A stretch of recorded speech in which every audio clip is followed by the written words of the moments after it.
Residents in Babuyan Claro Island are appealing for tents or temporary shelters after the super typhoon flattened some houses. At least one resident was killed at the height of the storm after getting hit by a falling tree branch. Ang immediate na pangangailangan sir yung yung temporary na shelter kasi wala nang bahay yung mga iba eh.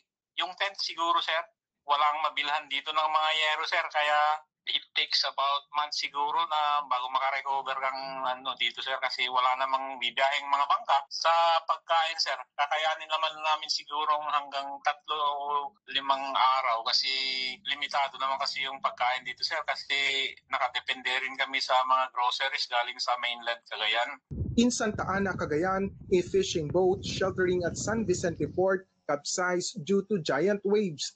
The Philippine Coast Guard used chainsaws to cut through the vessel to rescue the crew.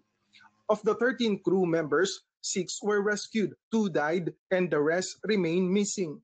Several roads and bridges in the province, including the Itaúes Bridge, are impassable due to swollen rivers. The Cagayan Provincial Disaster Office reports that more than 11,000 families or over 34,000 individuals were affected by the super typhoon.